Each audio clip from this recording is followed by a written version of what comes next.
Hello and welcome back to my channel. Thank you for tuning in. Today I'm going to do a bit of a different video. I'm going to take a side step. This might be something that I do every month, I'm not sure, but I'm going to show you the books I have read in January. I fell out of love with reading a bit when I was at university and kind of reading purely for academic purposes as opposed to fun. So I'm getting back into reading and enjoying just escaping into the worlds that you can escape to and imagining all the different characters and what they look like and their voices and all the kind of things that go with reading, which I love. So here are the books which I have read in January.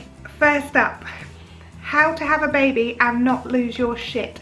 Which new mum doesn't want to know this? I don't know.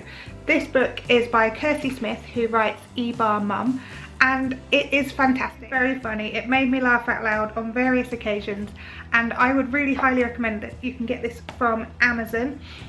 And I think Kirsty's right, you know, having kids is fun and you do different things. I skipped to school with my children. Like, I never skipped around before. People would have looked at me like I was completely bonkers, but skipping to school is brilliant fun. And the other day I pretended to be a plane on the way to school, you know, just normal stuff you do as a parent. So, How to Have a Baby and Not Lose Your Shit.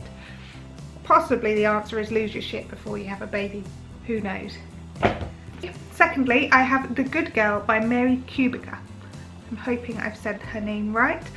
I really enjoyed this book. It was a real like, did she, didn't she, did he, didn't he, who knows? And then you get to the end and it's really frustrating, and it's not often that I get to a book and I'm just the end of a book and I'm just like, no, that's not how it ends. So I would recommend reading it. I really enjoyed reading it, but I did find the end really quite frustrating. I'm giving away no spoilers. The third book I got is kind of the proper book that I have, and I got this in my Mumsnet goodie bag. It's called Pretty Is, and it's by Maggie Mitchell.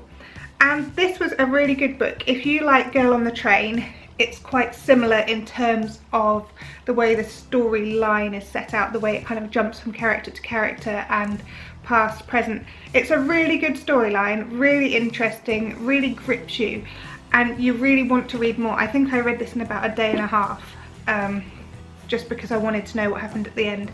Again, it's a slightly frustrating end. Maybe, yeah, it's just a slightly frustrating end. I kind of wanted, I don't know what I really wanted out of the end of it, but it's a good book. It is a very good book, and I would highly recommend reading it, and it's definitely for one that you'll just read through really quickly. The fourth book I have, these aren't technically books, but they are books. They're not reading literature books. I have got Deliciously Ella's Everyday Cookbook. This I got because Amazon suggested it to me. How easily swayed am I in terms of what I buy? The recipes in it look absolutely delicious, and whilst I'm not kind of planning on going vegan anytime soon, I thought that the recipes would complement our lifestyle and that the children would really enjoy some of them. And I just thought it looked like a really nice book. I've read her blog before and just thought I would support her, I guess.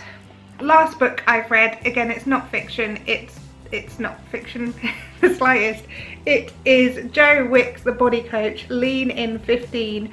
And I'm kind of going with this because I've been trying doing the hip workouts every day, and although I did them every day for the last 2 weeks, I found my hips have been really playing up, so I have slowed it down a little and doing some Pilates this week. However, I find the idea of, well, you know, if you've watched this channel for a while, you'll know that I've done some detoxes before and they've been absolutely fantastic and they've worked really well. And generally, like, weight stays off for a little while, but I think I kind of just need a lifestyle change as opposed to a quick fix. And I like the idea of this. I like the idea of the food you get to eat, how much food you get to eat, how it's kind of, it's a way of life as opposed to a diet. So I am not like fully trying it yet in terms of I've been doing the workouts. I haven't really been sticking to a meal plan, but I haven't been restricting my calories as much as I have done in the past. I don't mean I've been eating loads of chocolate, I just haven't been eating rice cakes every day for lunch. those are the books that I have read in January. So let me know what you've read. I know lots of people do this by a blog post, and I just kind of thought I'd do it by a video. Whether or not I keep doing this every month, we will soon find out. Whether or not I get to keep reading every month is a different matter. But for now, I am really, really enjoying possibly just having the peace and quiet in the B&B to sit down, relax, and read a book. Alright, if you like this video, don't forget to give me a big thumbs up, and I will see you again soon. Alright, bye!